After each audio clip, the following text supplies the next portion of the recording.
Hello, everybody in class, and hello there to those people joining us online. So what is a green screen lecture?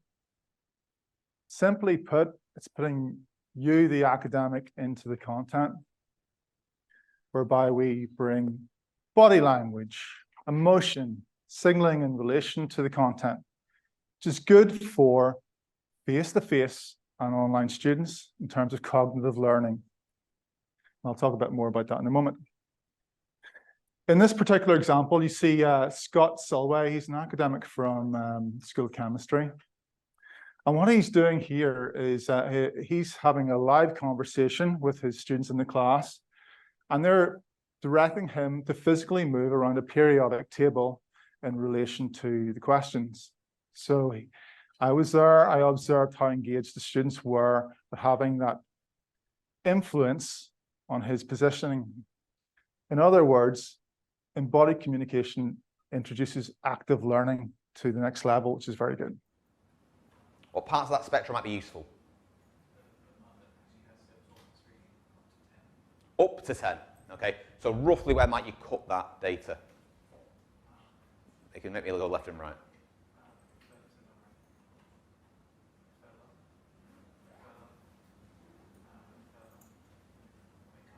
Up there? Yeah, so sort of around here. Okay, you sort of can't really trust that because it's a bit too intense. Yep, so I'll probably cut the data and then just look along this part here, right? And I'll probably do the same. So Scott's a very engaging teacher, as my experience shows. He came to us at the start of the year about the room that he was allocated through timetabling. And he said, look, Stephen, I had 30% attendance. It's the reality that we have to deal with. My online students were not engaged, and I put it down to the setup of the room. One of the things that really jumped out for me was that the pan, tilt, and zoom camera, which was there to be my connection to the online students, it stopped tracking me. And whenever I'm in full flight with teaching, I just don't have the ability to go over and troubleshoot the technology. He also said, look, Stephen, I love teaching my students in class, and I teach with my hands, but the setup, the ceiling camera, it just doesn't capture that. Let's talk about the typical lecture setup in relation to engagement. What you see here is what the students online were experiencing. Micro Scott, totally disembodied from the content. And that's simply down to the fact that most lectures are set up with ceiling cameras. And you put yourselves in the shoes of the student not only attending live, but watching this recording. How engaging is that? Think about the cognitive load that the student has to deal with to associate what's going on with that camera on the right and what Scott's saying with the content. It's disconnected. Let's talk about it from the point of view of a teacher. A teacher typically will want to walk into the room and just teach. They don't want to have to think about the technology. They don't want to have to grapple with space, specifically when dealing with the reality with how do I engage students who are not here physically in the classroom with me. So here you see another academic who trialed the setup, John Stride, and he's just teaching as he normally would to the students in front of him, but he's now on a stage. He's now embodied in relation to the content. And the room is actually doing the work, because as soon as he steps off the line, to the podium, he's now off camera. And that's good from a cognitive learning point of view, because the students just get to focus on the content of the slides and what he's saying. But if he's ready to naturally come back to talking to the in-class students, he simply steps out onto the stage. The space is doing the work. Let's talk about the benefit of using body language to explain content. So this design's based on Mayer's multimedia theory. And so being off camera is good for reducing extraneous load, where the student gets focused on the content. in terms of increasing generative load, which is where the students make connections between the ideas, that's where the body language comes in. The emotion, the eye contact and the gesturing, the storytelling. And that all requires having a camera in line of sight in the lecture theatre. But incidentally, while we're talking about lecture recordings here, you can see the ceiling camera again, just how little value that is adding and how that would be increasing load on the student trying to connect what the teacher is saying with what's on the slides if they were not embodied. And the other thing is with the recordings, they become a lot more dynamic and engaging. That's the feedback we got from students. And it opens up the possibility for us to introduce new production techniques. Here we're simulating the digital lightboard technique. So for those online, this is the setup here. We have the academic and the fixed camera in line of sight. This is what everything pivots on. And this is the big change that I would like to pilot within a lecture theatre.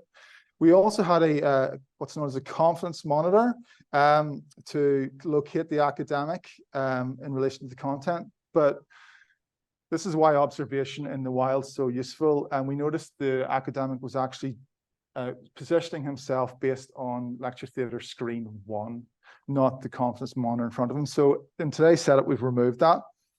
And then in terms of going on camera, off camera, very naturalistic, which is good. And we have the Wacom digital whiteboard for doing signaling, which again is very good from a mayor's multimedia point of view. The other cool thing is that now that we're using more cameras, we have the ability to bring in more opportunity for learning. So for example, I can turn off with the click of a button the green screen. And now because the camera's at eye level, I can actually hold up apparatus to the people in front of me and the people online. So this is actually the camera that we're using today. It's called the OBSBot Meet. And it's got a little chip in it that's actually doing the green screen. We don't have a physical green screen. And so we're using this here. It's a USB camera with the OBS software to put the PowerPoint slides behind up on the primary monitor. And because we have this button set up, it's very easy to turn the green screen on and off again. And then we don't see it being a one camera setup. We see it as being camera 1 with the green screen and camera 2 with the classic pan, tilt, and zoom camera. And the slides on the side. So again, we have a button that makes it easier for the tracking to initiate. And so the academic can consciously decide when they're going to go between camera 1 or camera 2.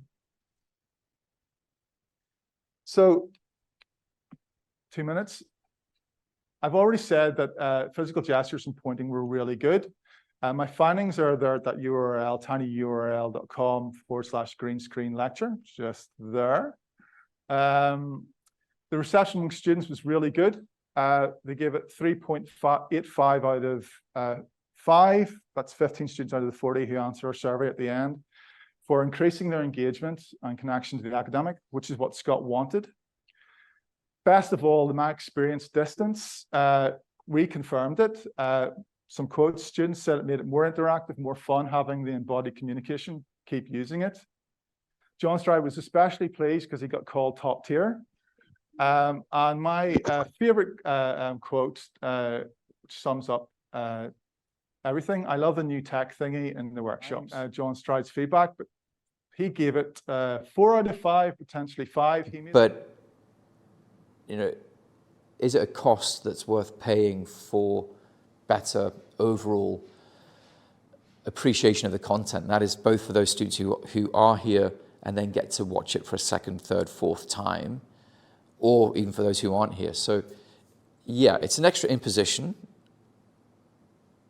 but it may be worthwhile. So okay, so in conclusion, the feedback from the students and the academics was good. Very good. It addressed Scott Solway's problem statement. our challenge now is to make the case to install a camera in line of sight and sit you in a lecture theatre. And that's a challenge from an engineering point of view. I totally understand that there. But if we can test it in the wild with academics and students from other faculties, that'll give us more data to see whether this is an idea that we can push further.